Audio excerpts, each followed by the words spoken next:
Hi, grade nines. I had a question about number 7 in the homework for today's assignment. There is a note in the outline that this is very similar to the example on page 264. But just to kind of go, so I'm going to go through the example that's given, and hopefully this explanation will help you with that number 7 problem that you're assigned for your homework. So this is the example that's written out on page 264. I'm just going to kind of go through it and explain the process of solving here. So in this example, you have somebody who is trying to build a cage for two different groups of dogs. They're trying to build like a pen, and they have 24 meters of fencing available altogether. So they're building a big outer pen and then an extra line of fence down the middle here. So if I wanted to label it, I could label my length along the long side here with how I've drawn it. So these would be the lengths, and the width would be these three shorter sections. So I know that if we have 24 meters of fence altogether, that the 5 pieces of fence here, the 2 long lengths plus the 3 shorter widths, would add up to a total of 24. So I could write that out as 2L plus 3W equals 24. Now we're going to do a couple different solutions, but most of our solutions here are going to revolve around graphs of lines. So we're not used to graphing with L and W. So I'm just going to change those variables and say let Y equal the length and let X, we'll substitute that for the width. So instead of using L and W, I'm just going to switch this to variables that you're more used to and call this 2y plus 3x equals 24. So just kind of changing this same add up 2 lengths sections plus 3 width sections to get 24. Instead of the length and width in particular, I'm going to switch that to y's and x's just because that's what we're more used to dealing with. Now, I think that most people are most used to graphing from the y equals mx plus b form. So we're going to change this, rearrange this equation to get it into the y equals mx plus b. Now, the first thing I would do is to move the 3x to the other side, and it will be negative 3x. So I have 2y equals negative 3x plus 24. And then to eliminate the 2 to get the y by itself, I have to divide each term by 2. And I would get y equals negative 3 over 2x plus 12. Now, just to review, if I was graphing this, I would want to write out the slope. So the slope, or the m value, is my negative 3 over 2. And the y-intercept is the 12. So that's your m and your b. And remember that the rise and the run can be seen from the slope. So I have a rise of negative 3 and a run of 2 for when I'm going to go ahead and graph this. So typically we would set up our graph with both positive and negative axes for the x and y. But in this particular case, you have to kind of remember that your graph is going to represent the length and the width of this original shape of fencing. So we're not going to have negative lengths or negative widths. So I'm going to do more the kind of graph that you guys probably saw when you were a fair bit younger, where I'm only going to have the positive values. There's no problem with including the negative values, but it's just more graph than what you need. And realistically, you're not going to have those values as something that you would be including in terms of this problem. So you're not going to say, oh, well, the width could be -3, because we know that it can't.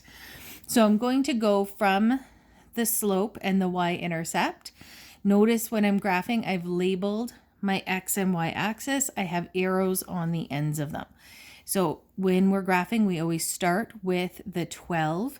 Start with the y-intercept of 12. So I'm going to start from 0 and count up 12 squares.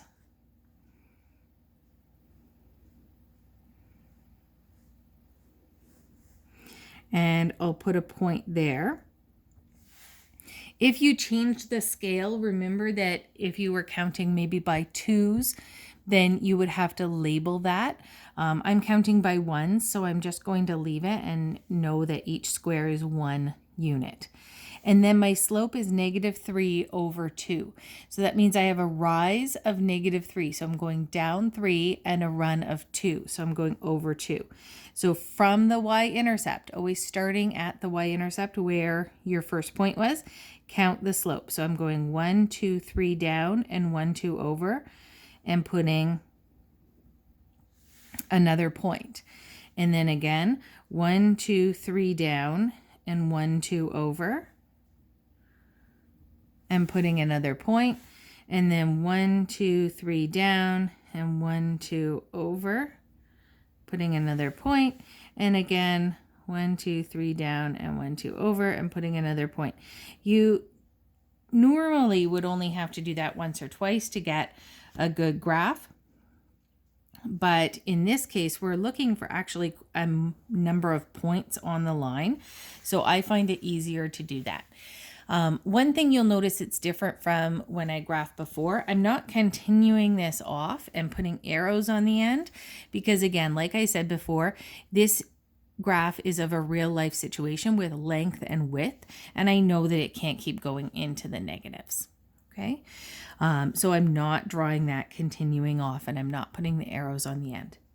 Okay, so I can say that I have 1, 2, 3, 4, 5 points here, and I can just label what they are. So this first point, the x value was 0 and the y value was 12. The next point, the x value is 2 and the y value is 9. And just kind of counting from my graph. The next point, the x value is 4 over and the y value is 6. And the next point, the x value is 6 over and the y value is 3 up. And the last point would be 8 and 0. So these points all correspond to length and width. Remember back above, I had said that y was going to be my length and x was going to be my width. So if I took these points and kind of translated them into a table, my x is the width and y is the length. So I could have a width of 0, which is a ridiculous shape to make your pen, but you could, and a length of 12. I could have a width of 2 and a length of 9. I could have a width of 4 and a length of 6. So just going from these points into my table. I could have a width of 6 and a length of 3, or I could have a width of 8 and a length of 0, again, kind of a ridiculous shape. So what the first one, I could have a width of 0 and a length of 12. So what would that mean in terms of my original question? If you use 12 meters of fence here and 12 meters of fence here, you would have 0 meters left going up and down. That's silly. You're not going to build a fence where it's just 12 meters this way and 12 meters this way stuck together and no room for the animals. The other one that's silly is if you used widths of 8 and a length of 0. So again, going back to my original picture, we have 24 meters of fence. If you said, I'm putting 8 here and 8 here and 8 here, I have none left for this way. You don't have a pen for your animals. So again, that doesn't make sense. It's the other values in here that make sense. These three choices that would make sense in terms of the shape of the pens. So you might have a pretty long, narrow pen where it was 2, 2, 2, and then the lengths of 9 and 9. That would add up to 24. 9 and 9 is 18, plus 2 plus 2 plus 2 is 24. So that's a very long, narrow pen, but that would work for sure. You could have this one, 4 and 6, with bigger width here, 4 and 4 and 4, and then 6 and 6 for the long sides. That would work. So 4, 4, and 4 is 12, and 6 and 6 is 12. So altogether, that would be 24. Or you could have a really tall pen that was pretty short. This is this last one down here. You could have 6, 6, 6, and then the tops being very short sides of 3 and 3. It depends how you want this to be and what works best for you and for the animals. But any of these cases would work. And those aren't the only cases. Those are the only cases we see with nice whole number measurements. But there's a lot of other points here, and I'm just going to kind of color code something here. There's a lot of other points here that would have decimal measurements, which is also fine, but harder to get accurately from the graph. So for instance, there's a point maybe here that we're not actually going to have a good measurement on, but there would be a point here that was like 2 point something and maybe 8. So there's lots of other points here that you could get using the equation, not from the graph, that if you substituted in some x value that would be for your width, then you could figure out the corresponding length from the equation. But from the graph, it's pretty easy to get these three just from reading off the nice points that were on whole numbers where you counted your slope. So my answer to this would be the pen could be 2 meters by 9 meters, 4 meters by 6 meters, or 6 meters by 3 meters. And kind of these diagrams up here would help to explain that. So your question number 7 in your homework is going to be very, very similar to that.